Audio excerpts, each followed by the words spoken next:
Maravilha. Vamos começar esse domingo bonito, fazendo uma oração a Deus.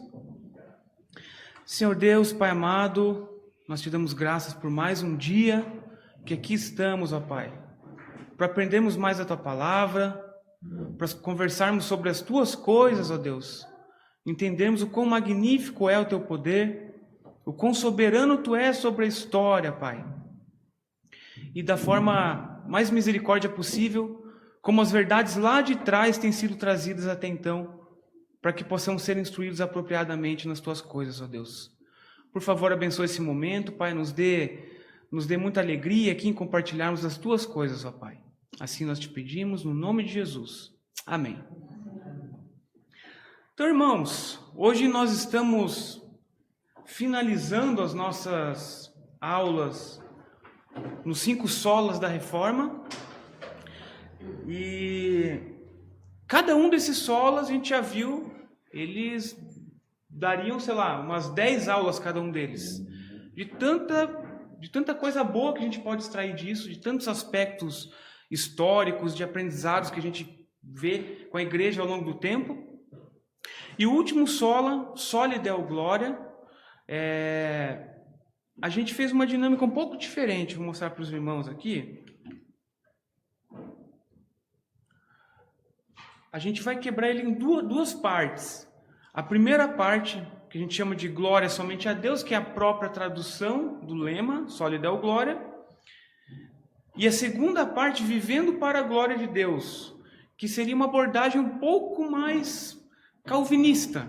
Embora não estejamos querendo falar sobre calvinismo ou dar uma aula sobre calvinismo, nós, como presbiterianos, a gente tem essa linhagem, alguns entendimentos acerca das doutrinas da graça, e de forma bem pacificada, a gente consegue extrair uma lição um pouquinho diferente, que vai expandir esse conceito de Soli Deo Gloria, como se a gente olhasse somente para a resposta dos reformadores àquilo que a Igreja Católica vinha realizando. Então a gente vai caminhar nessas duas abordagens, buscando extrair os pontos principais aí desse assunto que é bastante amplo. Então a primeira parte delas é glória somente a Deus, né? E eu acredito que quando a gente vai falar desse tema, há sempre uma coisa que às vezes é um pouco difícil daqueles que estão ouvindo de entenderem, principalmente daqueles que não concordam com o que a gente está dizendo. Os católicos, no caso, eles têm alguns posicionamentos quanto à questão da adoração, quanto à questão de culto, né? E geralmente a gente fala meio que de uma maneira informal que eles adoram Maria, que eles adoram os santos, que eles adoram o Papa. Então, assim, como uma nota de honestidade intelectual, a gente vai tentar fazer um pouco diferente essa dinâmica. Ao invés de ficar atacando talvez que a gente diria de um espantalho, né, algo que a gente mesmo criou, que é uma distorção da realidade, a gente vai tentar explicar o que os católicos realmente acreditam, para na sequência a gente conseguir entender melhor a aplicação desse Soli Deo Gloria. Por que esse glória somente a Deus foi um tema importante naquele contexto e continua sendo até hoje. Então a gente vai voltar um pouquinho, falar acerca da teologia católica, o que eles acreditam ou dizem acreditar, a forma como eles praticam. Então a gente vai entrar na resposta dos reformadores. Então a tradição católica, ou a tradição teológica católica, estabelece vários tipos de cultos ou vários tipos de adoração. Eu passei aqui, mas não passei ele em cima, perdão. Então a tradição católica estabelece vários tipos de cultos ou vários tipos de adoração. Há mais ramificações, mas a gente vai ser até essas 3 principais, que é o posicionamento oficial, estrito da Igreja Católica Apostólica Romana, né? Em que há uma adoração que se chama latria, que é uma adoração suprema e exclusiva reservada a Deus, ou a Santíssima Trindade. Há também uma adoração chamada de dulia, ou melhor, como eles dizem, uma veneração. E aí que entram os santos, né? O que eles estão dizendo aqui de maneira bem rapidamente dizendo, né, é que eles não adoram outro que não seja Deus, mas que eles têm uma veneração ou um tipo de devoção especial aos santos e às autoridades eclesiásticas, né, incluindo também Maria, que é um tipo especial de devoção. Aqui, nessa dulia, né, nessa veneração, devoção e homenagens a santos titulados e figuras da Igreja Católica, né, entra, por exemplo, os santos padroeiros, São Francisco de Assis, que é padroeiro dos animais, entram os apóstolos e os discípulos, São Pedro, São Paulo, pessoas que desempenharam um importante papel no início da Igreja Cristã, né? Os mártires também entram aqui, São Sebastião, por conta da coragem e da fidelidade dessas pessoas, entram os papas, enfim, por aí vai. Tem uma lista aqui de personagens, de caracteres que são adorados, ou melhor, venerados, né? E objeto de devoção por conta dos católicos. E há também uma terceira vertente aqui, que seria a hiperdulia, que é uma devoção especial a Maria, onde ela é colocada acima desses santos, porém abaixo de Deus. Tudo isso que a gente está falando aqui não é porque a gente está querendo ensinar a teologia católica para os irmãos, mas é porque por vezes a gente coloca realmente no mesmo cesto de argumentação, dizendo que eles estão adorando todas essas figuras. Pelo menos na teoria é diferente, né? Então o que acontece? Em suma, embora os católicos estejam dizendo que há esses vários graus de adoração ou de veneração, de devoção a essas pessoas, na prática o que a gente vê é tudo isso se misturando, né? Eu acredito que todo mundo que conhece uma pessoa católica ou que já foi católico, né, de fato, lembra de alguém sempre acendendo uma vela com um santo, por exemplo, ou falando de Maria. Dificilmente há essa separação em que é ressaltada a adoração a Deus e essa veneração, né, ou esse respeito, essa honra a essas outras figuras. Então nós acreditamos que na prática, né, quando a gente fala assim, eles adoram os santos, é difícil dizer que eles não fazem isso na prática.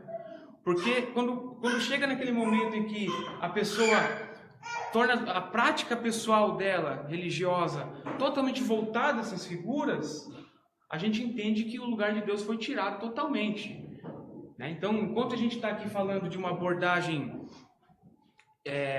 de prática religiosa teocêntrica, em que Deus é colocado no centro das coisas, né, a gente sempre é remetido a essa imagem dos católicos trazendo, né, os santos, trazendo o Papa, as autoridades eclesiásticas, né, no mesmo peso, talvez, dessa adoração que eles deveriam fazer a Deus. Então, assim, a não ser que realmente a gente esteja muito equivocado e várias pessoas estejam correndo no mesmo erro, na prática é isso que acontece. Eu, durante alguns anos, fui católico, há muito tempo atrás. E realmente, quando há a missa, quando há aquela celebração e alguém de maneira organizada elabora essa liturgia, um tempinho fica reservado para falar de Deus. Mas o tempo que se fala de Maria, que se fala de santo isso, santo aquilo, é muito maior, a proporção é muito maior. Então, o que acontece? A pessoa que sai do ambiente desse e vai para sua casa para realizar suas práticas pessoais e religiosas, ela não vai lembrar de separar isso. Ela vai chegar em casa, vai acender uma vela para o santo tal, porque ela está precisando de tal coisa. Daí entra esse caráter também de barganha, de pensar no homem do Senhor, né? E é uma grande dificuldade aqui, né? Uma grande dificuldade, é uma complexidade. Porque se você tenta conversar com um católico, expor para ele essa situação e mostrar que a reforma protestante, nesse ponto aqui, quando trata do solo da glória somente a Deus, foi necessária, eles vão combater aquilo que a gente está falando justamente com essa desculpa, de que eles adoram somente a Deus e que tem uma devoção especial aos santos, ao Papa, né, às autoridades eclesiásticas. Daí o que acontece? Entra num problema aqui de distorção hermenêutica, que eu diria. Quando a gente vai para as Escrituras e mostra nas Escrituras que toda autoridade é dada a Deus, né? Essas pessoas vão questionar a forma como a gente está interpretando essas passagens das Escrituras. Depois que não tem mais desculpa alguma para dizer, né? Ou seja, que já mostrou 1, 2, 3, 4 versos ali, ou passagens em que isso é atestado pelas Escrituras, que a glória deve ser somente a Deus, que a adoração é exclusiva de Deus, daí essas pessoas vão colocar as Escrituras num patamar de autoridade abaixo do que ela deveria ter. Então, enquanto a gente está colocando as Escrituras como o solo, como a fundação de tudo que a gente crê, a gente já falou disso anteriormente, porque as Escrituras são a revelação proposicional da vontade de Deus. Então Deus se revela ao homem e Ele o faz de que maneira? Através das Escrituras. Não que foi um livro impresso meramente e Ele entregue ao homem para que ele cumpra algumas disposições disso. Mas pensando nas Escrituras enquanto revelação ao longo do tempo. Toda a história que carrega isso. Homens que nasceram, que foram colocados como profetas, que morreram, que foram mártires e que deixaram a mensagem que o Espírito Santo de Deus transmitiu, né? Então, por conta disso, as Escrituras elas têm esse caráter de autoridade para nós. Então, o segundo ponto é que essas pessoas vão questionar isso, vão colocar as Escrituras num patamar inferior, e quando coloca as Escrituras num patamar inferior, alguma coisa tem que subir, né? E é a tradição. E acho que outro ponto que também é muito mal compreendido, né, dizer que nós, reformados ou cristãos protestantes, nós não acreditamos que a tradição tenha um peso, tenha um valor. Nós fazemos isso. Nós estamos aqui numa igreja presbiteriana, né, que desde sua fundação vem mantendo certos elementos, que acredita em símbolos de fé, que mantém essa verdade da maneira mais pura possível e bíblica que a gente entende, né? Então o que seria isso se não manter uma tradição? Então nós temos tradição, sim, nós acreditamos na tradição, mas essa tradição ela não pode criar coisas novas, ela não pode suplantar a verdade bíblica, né? Porque daí de fato a gente está entrando em contradição com a vontade de Deus, como a gente já viu. Então, ou falando de uma outra forma, as Escrituras, a Bíblia, a palavra de Deus, a revelação de Deus é o pressuposto que nós tomamos para tudo que a gente vive aqui nesse mundo. Pressuposto, então, significa que ela é a nossa única regra de fé e prática. Então, trazendo para o tema, a gente não tem como tratar dessa questão da glória, da adoração, do culto, de maneira que não seja bíblica. Se torna bastante lógico isso. E aí entra esse antagonismo, né? Ou essa antítese com os católicos, porque a tradição sempre é trazida. Mas onde será que fala acerca disso, né? Isaías 42:8. Eu sou o Senhor, este é o meu nome. A minha glória, pois, não darei a outrem, nem a minha honra às imagens de escultura. A minha glória, pois, não darei a outrem. Está aqui em Isaías dizendo, né? A glória de Deus ela é única. Ela é somente dele, ela não pode ser compartilhada com outros. Não tem cabimento isso, né? Por mais que a gente acredite em grandes heróis da fé, homens que fizeram grandes coisas ao longo da história do cristianismo, né? Apóstolo Paulo, depois na igreja primitiva, né? Agostinho, Calvino, Lutero, tantos homens, né? A gente não pode de forma alguma compartilhar dessa glória que é exclusiva de Deus, que está dizendo aqui que Ele não dá a outro. Essa glória é destinada somente a Ele, porque somente Ele é o Senhor. Somente Ele carrega o peso desse nome, né? Então, aqui a gente já vê um versículo que mostra claramente o erro que os católicos estavam cometendo e cometem até os dias de hoje. Lucas 4:8. Mas Jesus lhe respondeu: está escrito, ao Senhor teu Deus adorarás, e só a Ele darás culto. A passagem aqui é interessante, porque um interlocutor de Cristo é ninguém menos que o diabo. Então, quando Cristo estava lá sendo tentado, sofrendo todo tipo de provação física, psicológica, que certamente cada um de nós aqui teria já padecido por conta disso, né? E Cristo estava lá cumprindo o seu papel, porque de fato né, ele veio para esse mundo justamente para passar por essas coisas. Mas o inimigo se apresenta a ele, né, e lá do chão onde Cristo estava, ele leva Cristo lá para cima, para que Cristo veja todos os reinos, veja toda a terra, e oferece a Cristo, né, toda essa autoridade ou toda essa glória do mundo, caso Cristo, né, se dobrasse a ele. E Cristo sempre trazendo aquilo que estava lá no Antigo Testamento, né, ou seja, com embasamento bíblico, responde: ao Senhor teu Deus adorarás, e só a Ele darás culto. O que é diferente daquilo que estava naquela época, né, do bezerro de ouro que era construído para que as pessoas adorassem? Porque de fato nós somos homens religiosos, né? Nós somos criados assim, e o nosso coração deseja de fato essa ligação espiritual com algo maior. Então o homem vai lá e cria bezerro de ouro, cria imagens de santos para adoração, ou toda sorte de outras coisas, penduricalhos que o homem pode enxergar e colocar sua fé naquilo ali, né? Encher seu coração com essas coisas para se sentir melhor, né? E o próprio Cristo diz, então, somente a Deus adorarás, só a Ele darás culto. Em Apocalipse 4:11 é dito: Tu és digno, Senhor e Deus nosso, de receber a glória, a honra e o poder, porque todas as coisas tu criaste, sim, por causa da tua vontade vieram a existir e foram criadas. Vejam bem, tu és digno, Senhor e Deus nosso, de receber a glória, a honra e o poder, porque todas as coisas tu criaste. Ou seja, quando nós adoramos a Deus, quando cultuamos a Deus, não fazemos isso de uma maneira abstrata. Ah, porque o nome dele é Deus e está dito aqui que a gente tem que adorar um Deus. Nós adoramos a Deus porque nós acreditamos que Ele de fato é o Criador de todas as coisas.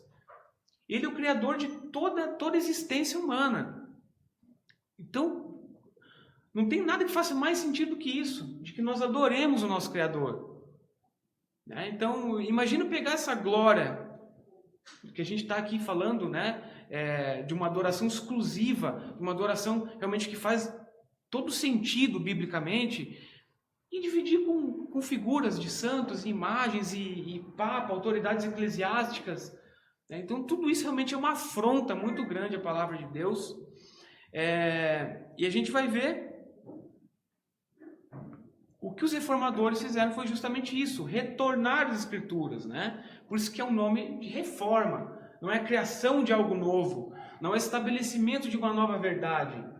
Por que é possível fazer uma reforma, ou foi possível fazer uma reforma, e é possível todos os dias? Porque o edifício construído, ele provém das Escrituras. Então, mais uma vez, a gente está sempre orbitando em torno disso, da autoridade que as Escrituras têm, como com essa capacidade de trazer ao homem todo tipo de orientação. Então os reformadores, trazendo de volta as verdades das Escrituras, defendem algumas coisas. De que somente Deus é digno e merecedor de toda a glória.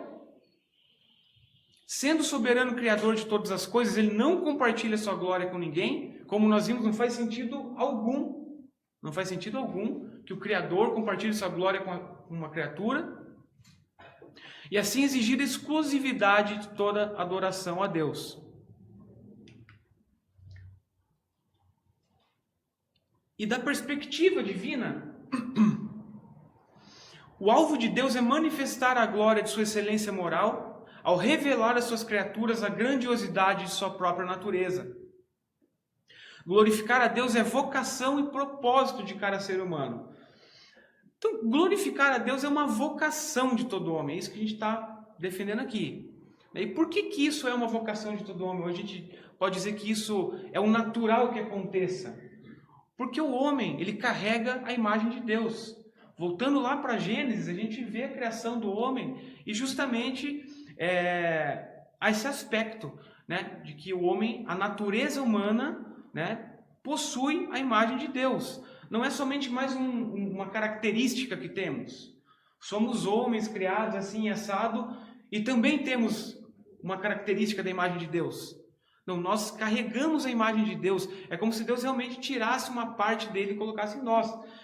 Então o homem, apesar da sua natureza depravada, caída, pecaminosa, ele tem algo que pode ser trabalhado, que é justamente esse elo que é tratado quando a pessoa ela se converte, que o Espírito Santo trata o coração dessa pessoa, faz com que ela enxergue a verdade de Deus e tenha prazer nisso.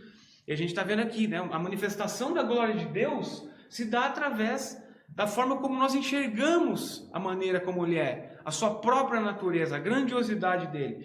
E o ponto de contato que nós temos justamente é sermos criados à imagem de Deus.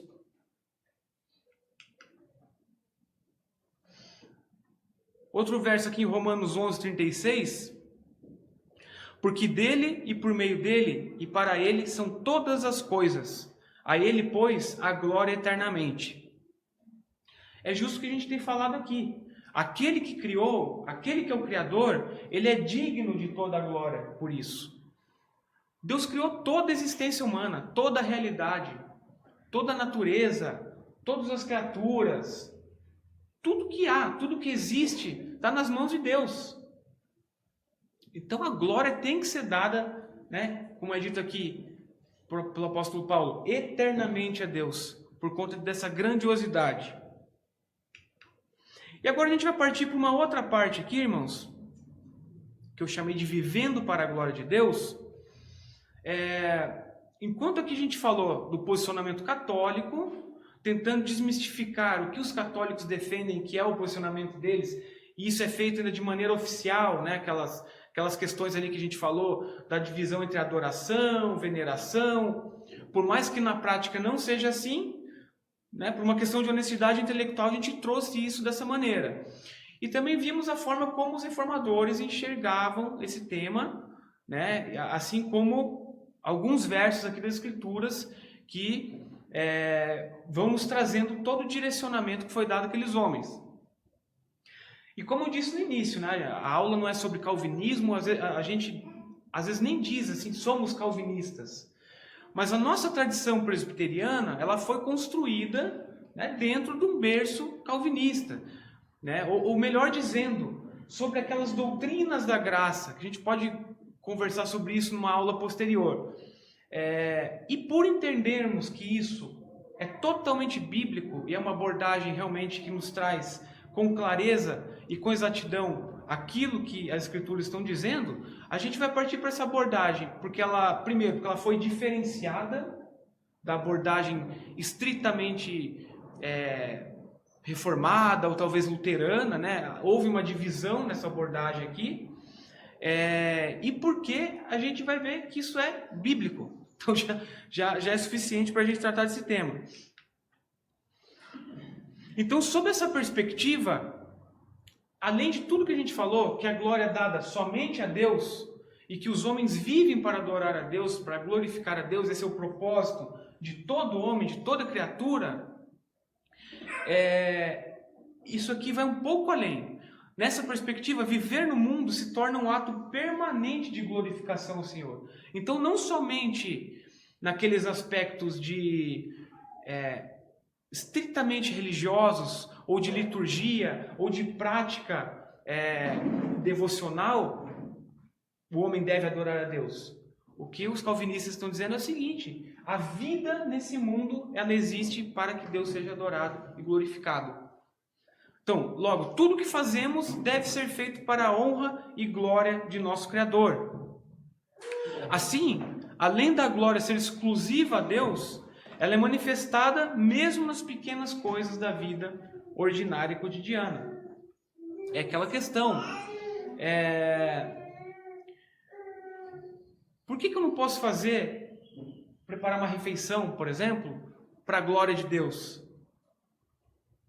Por que a gente tem que separar, né? E há uma origem nisso, há realmente um contexto histórico para que a gente tenha feito essa separação grande entre as coisas. Aquilo que é secular, né, eu diria, e aquilo que é espiritual, aquilo que é de Deus. Essa separação, ela prejudicou muito a vida das pessoas nas suas práticas religiosas ao longo do tempo. Então, o que a gente está defendendo é que toda a vida deve ser feita para glorificar a Deus. Né? A gente vai ver aqui, ó, 1 Coríntios 10:31. Portanto, quer comais, quer bebais, ou façais outra coisa qualquer, fazei tudo para a glória de Deus. Viver para a glória de Deus é consequência de um coração regenerado e voltado para os caminhos do Senhor.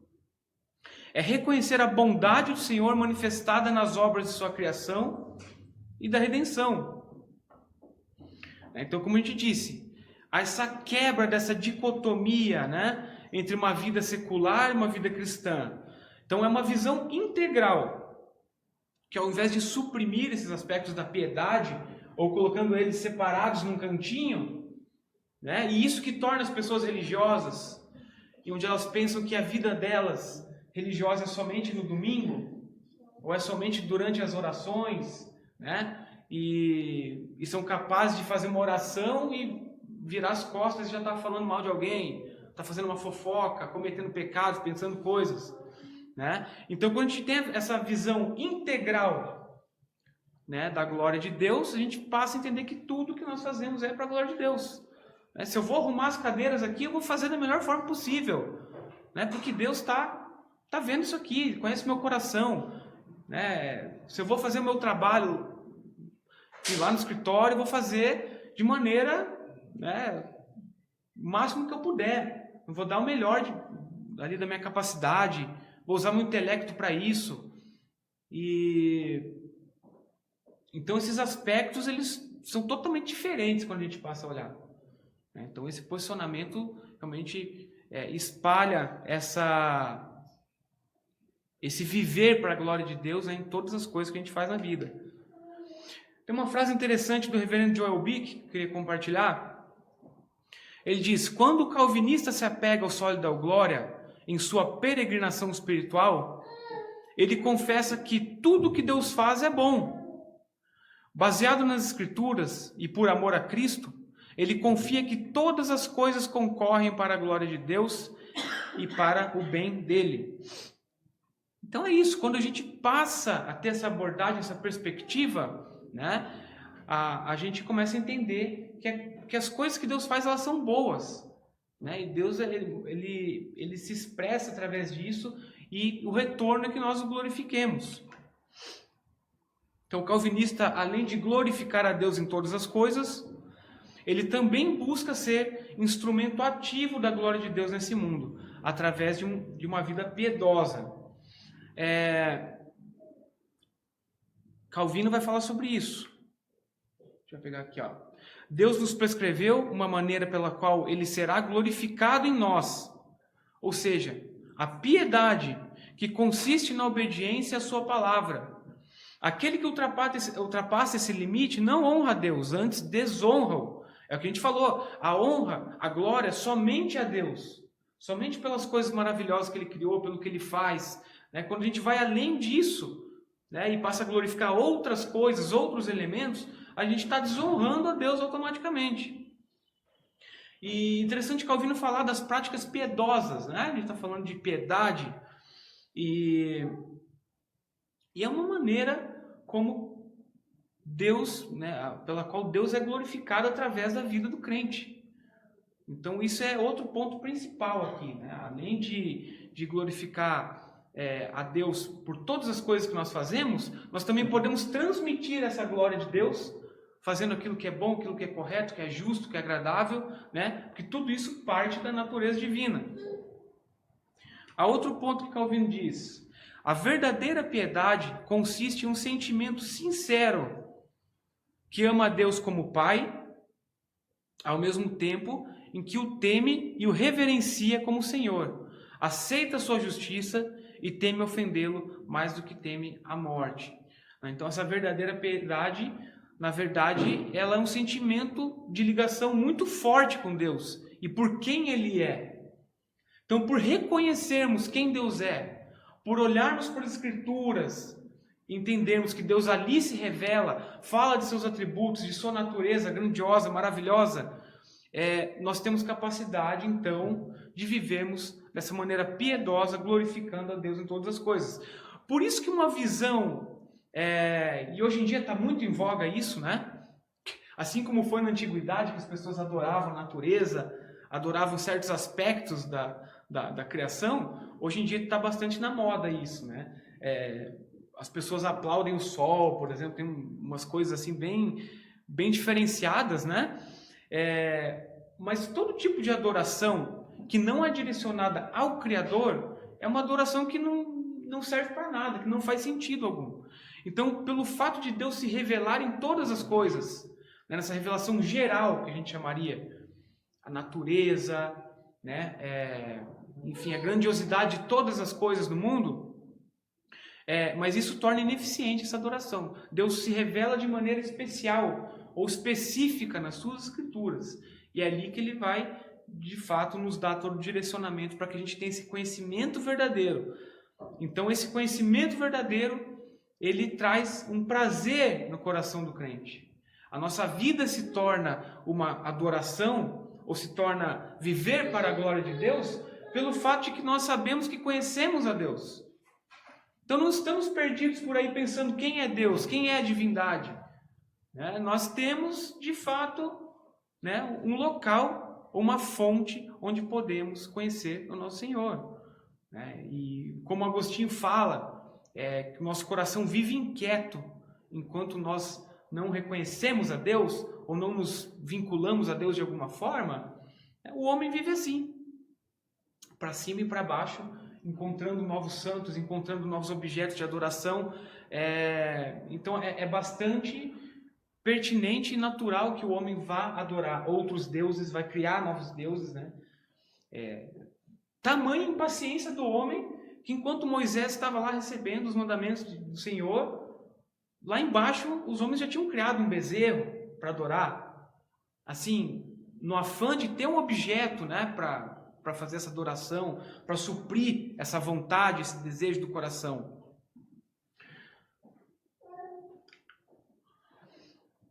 Essa frase de Jonathan Edwards é bem interessante. Os grandes momentos de minha vida não foram aqueles em que me preocupei com minha própria salvação, e sim aqueles em que fui levado à comunhão com Deus e contemplei sua beleza e desejei sua glória. Eu me regozijei e anelei ser esvaziado e aniquilado do eu, a fim de que fosse cheio tão somente da glória de Deus e de Cristo. Olha que interessante. Está dizendo que os grandes momentos da vida dele não foram aqueles em que ele se preocupou com a salvação, e nós glorificamos a Deus quando nos preocupamos com a salvação. Quando olhamos para as doutrinas da salvação, entendemos que Cristo é o único caminho. Nós glorificamos a Deus assim.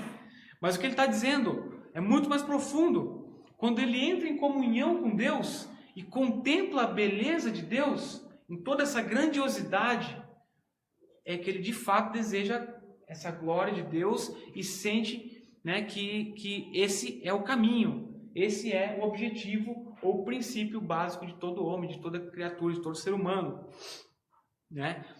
Regozijar-se no Senhor, ser esvaziado do nosso próprio eu, a fim de que a glória de Deus transborde na nossa vida.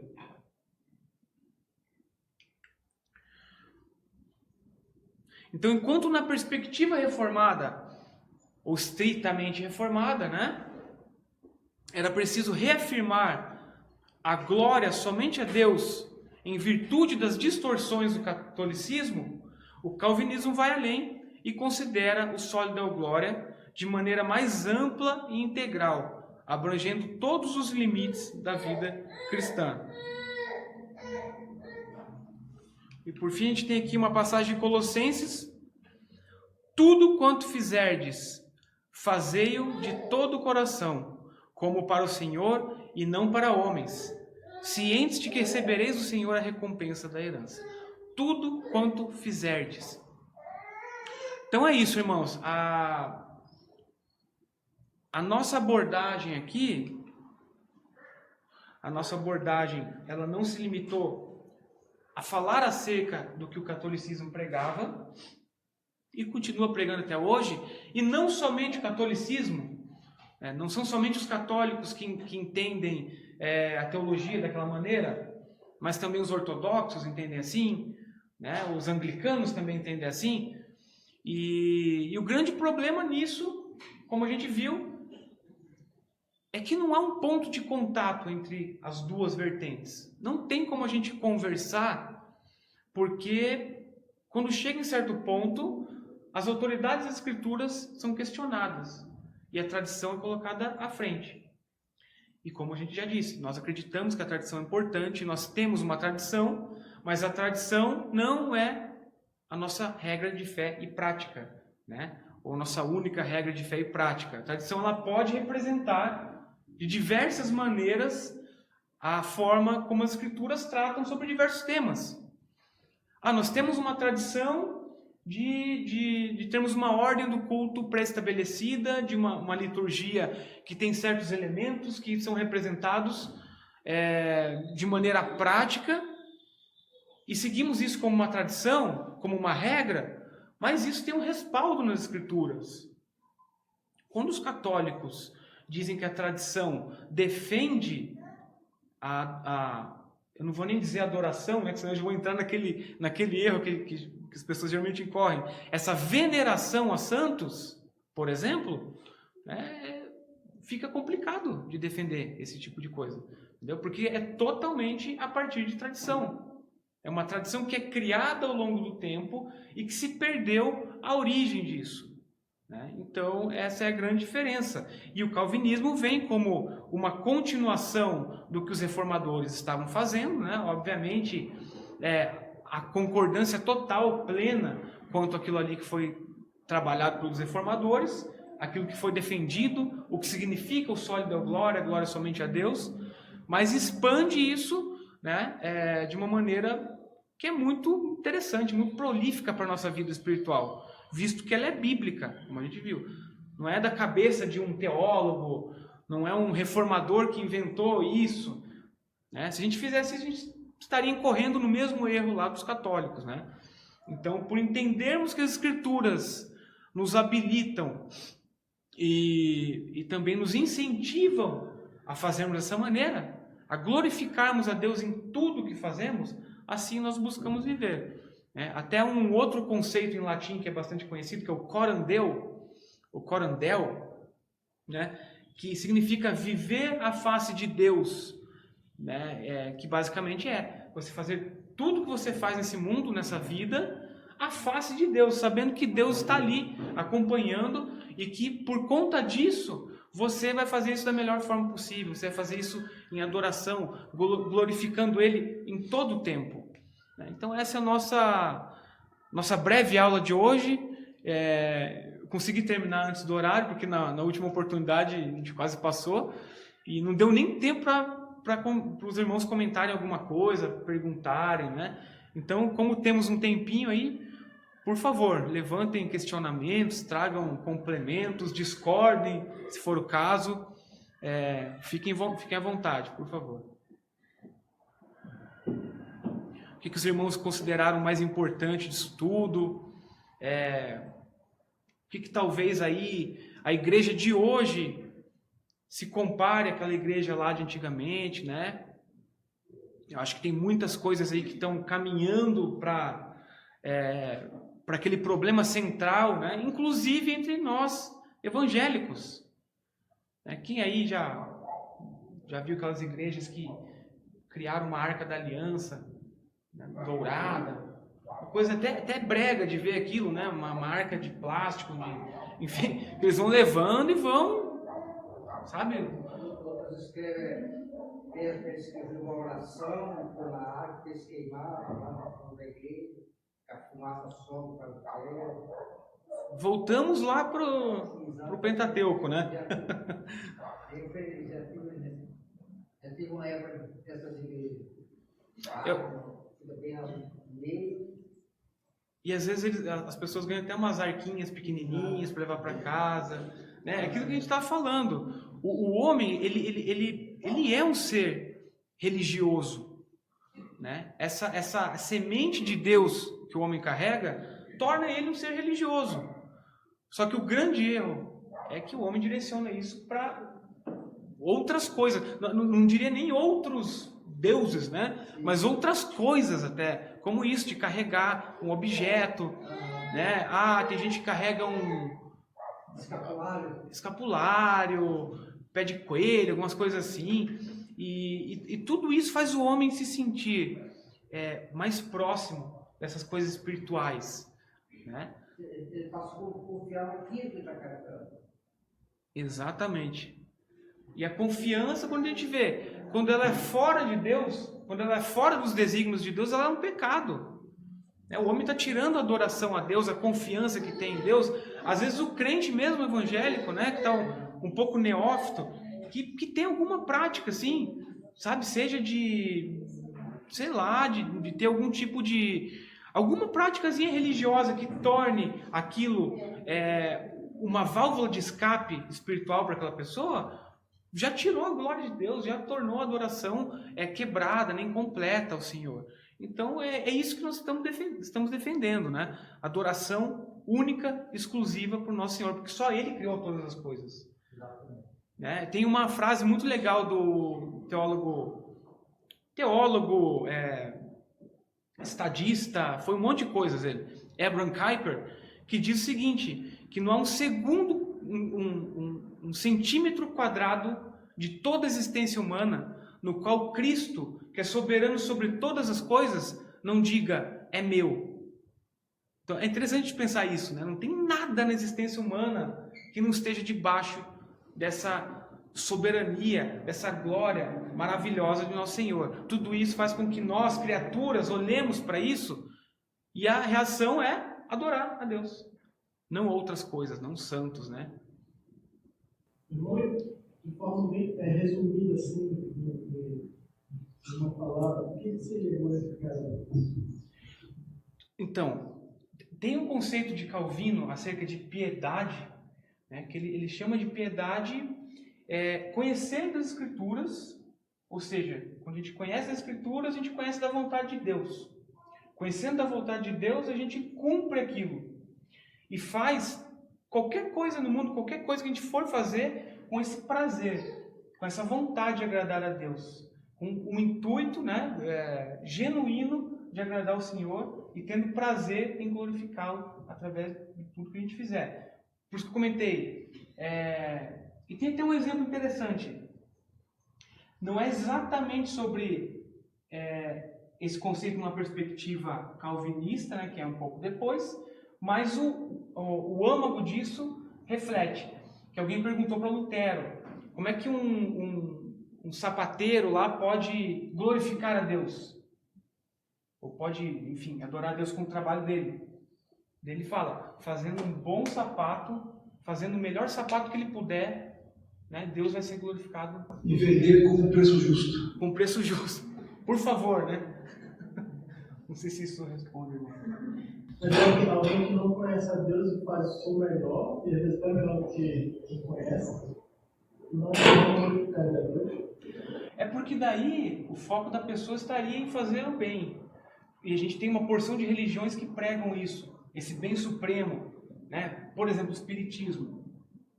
Pregam bem, assim, de maneira enfática. E, de fato, eles fazem muitas coisas boas na sociedade.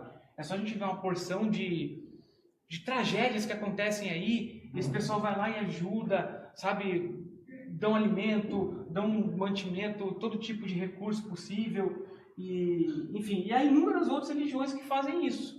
Mas quando nós fazemos isso numa perspectiva para a glória de Deus, tem uma diferença abissal, enorme. Porque a gente não está focando naquilo propriamente. A gente está focando na glória de Deus.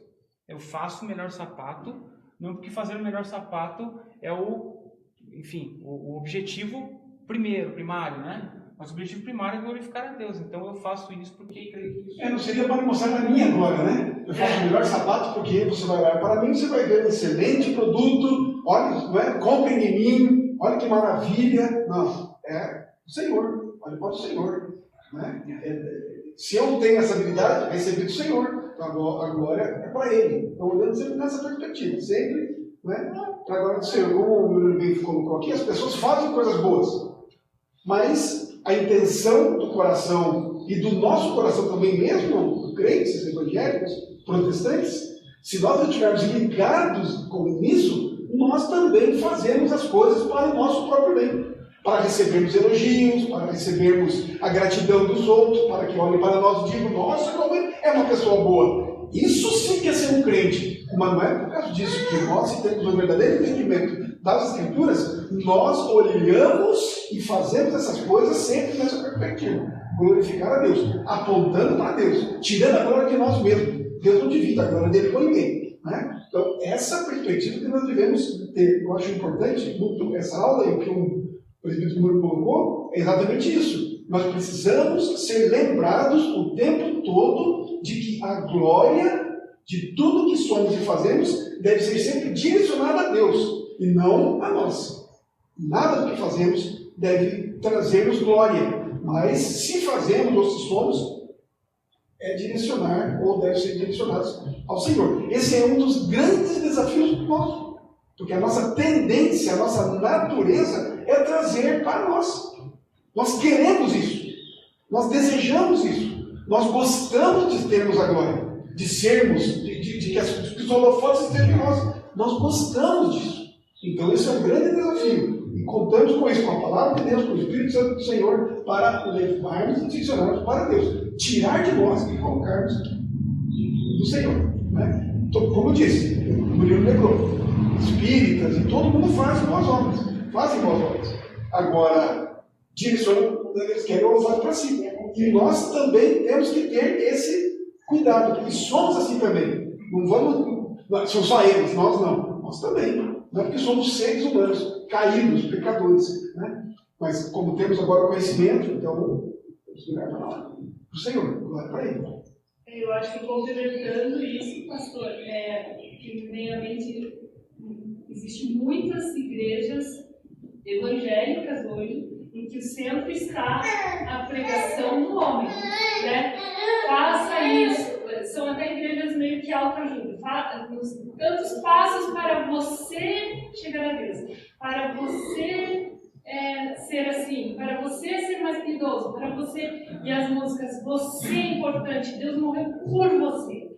Né? Então tem muito isso que o homem é colocado no centro da pregação e o foco não é mais Deus, e a glória não é mais para Ele. Então nós temos que tomar muito cuidado, não é só as igrejas que foram citadas, mas dentro de igrejas evangélicas está muito forte isso, muito forte. Agora, né, não está escancarado, não está falado, eles falam, pregam sobre Jesus, mas a pregação é sempre no que eu fiz, o que eu posso fazer, como o que Deus vai me.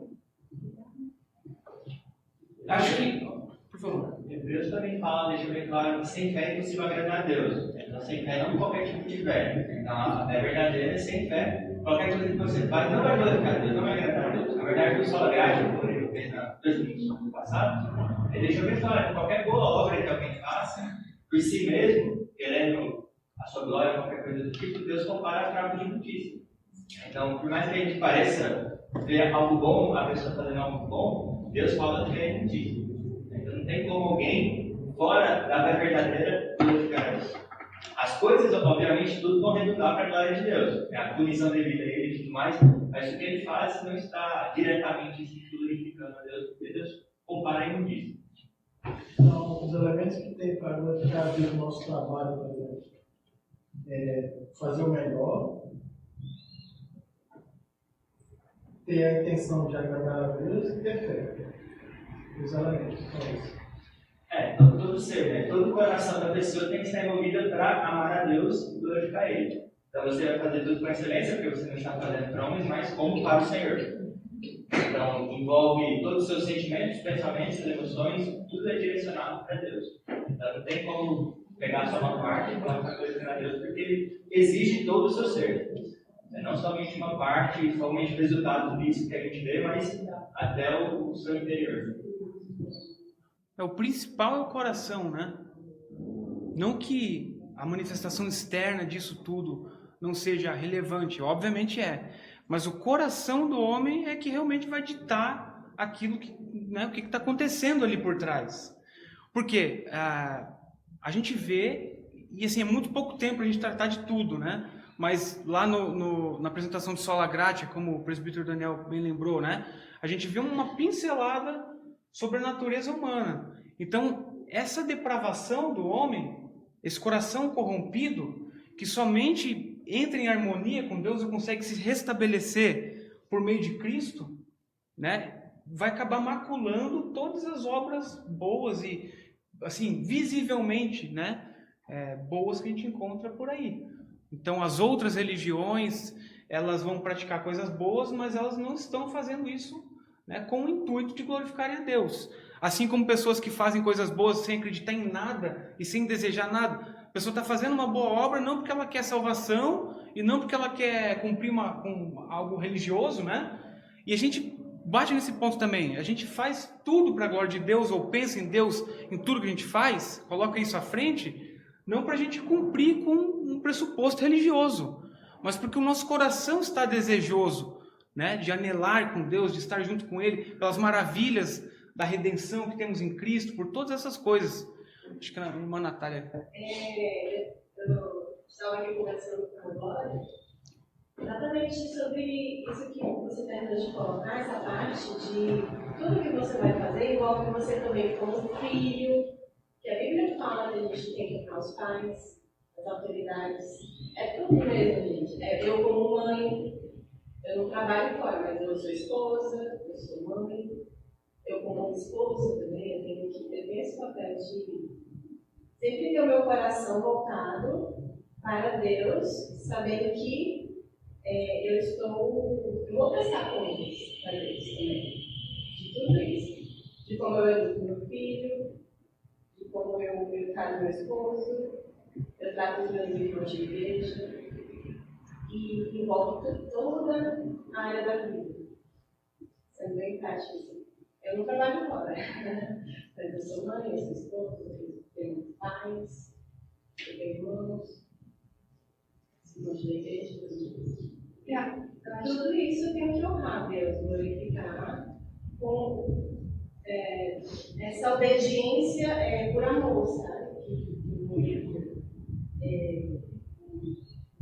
Essa obediência que tem a Deus, mas também que é o prazer de ter sido salvo, alcançado, uma nova criatura. Deus me tirou das trevas para a luz. Ser gratidão. Tem um artigo do pastor John Michael, muito conhecido, que trata basicamente do texto que você colocou ali, 1 Coríntios 10:31, quer comais, quer bebais, ou façais outra coisa qualquer, fazer tudo para a glória de Deus. Que é um artigo que, o título do artigo é Como beber ou tomar um suco de laranja para a glória de Deus. Então nós pensamos, como é que nós glorificamos a Deus quando tomamos um suco de laranja? Né? Nós amamos a Deus, glorificamos a Deus, honramos ao Senhor. Quando vamos beber água, quando vamos, como a Natália acabou de colocar, quando sou mãe, quando sou esposa, enfim, e tirando daquela questão de que apenas glorificamos a Deus quando estamos no culto, ou quando estamos numa devocional, como você mesmo colocou aqui, fazemos a devocional de manhã, e depois, quando viramos as costas, acabou, não glorifico mais a Deus então. Já fiz, já cumpri a minha glorificação ao Senhor, a minha honra ao Senhor, no meu momento de oração. Não é? E até o pastor Lloyd Jones, quando dá um estudo para nós sobre o Sermão do Monte, e o Sermão do Monte fala sobre a oração, ele fala exatamente isso, que nós precisamos ter um cuidado tremendo quando nós vamos orar, porque nós pensamos que quando estamos orando é o momento mais santo que ali não pecamos. Pelo contrário, tome muito cuidado, porque você pode estar pecando quando você está falando com Deus. É um momento sublime, não é? Lendo as escrituras, orando na sua devocional. Ali é o momento mais santo. Ali é onde eu glorifico você. Cuidado, porque dependendo da sua oração, de como que você coloca a sua motivação, você está pecando, ao invés de estar glorificando o Senhor. Então, como que eu bebo um suco de laranja para a glória de Deus? Ou como eu faço qualquer coisa, a mais simples, para a glória de Deus. Nós somos seres criados por Deus, e nós que fomos achados por Deus, salvos pelo Senhor, nós somos seres agora espirituais. Tudo que pensamos, tudo que fazemos está nesse patamar, né? Espiritual, não apenas horizontal aqui, mas, portanto, andando por aí, né? Os nossos pensamentos estejam cativos, né? O Senhor, Paulo fala aos Coríntios, nós temos agora a mente de Cristo. O que é ter a mente de Cristo? Senão glorificar, honrar, adorar, bendizer, amar, ser piedoso nas mínimas coisas, as mais simples do nosso dia a dia. Tem uma frase do White que diz o seguinte, diz mais ou menos assim, que Deus ele é mais glorificado em nós na medida em que nós nos satisfazemos nele, né? Então, que é a questão do esquadrinhar o coração, né? Eu estou satisfeita em Deus na sua santa providência, na maneira que eu glorifico Ele, da maneira que na medida em que eu estou satisfeita nele, né? Na sua santa providência. Acho bem interessante. Daí, complementando essa frase, ele fala assim, que nós glorificamos aquilo que nós nos satisfazemos. Então, o que me satisfaz? O que está me satisfazendo é o que eu estou glorificando. Eu estou me satisfazendo no quê? No dinheiro, na comida, no bem-estar, no conforto. É isso que eu estou glorificando e não glorificando. Até tem um título de um livro do teólogo Greg Bill que se chama Você se torna aquilo que adora. De alguma forma, realmente, esse viver para a glória de Deus, como é dito ali em Coríntios, né, vai tornando a nossa vida com Deus diferente. Né? E eu sei que a gente está fora do horário, mas bem rapidamente, um minuto. Eu acho que grande parte dessa ideia, né,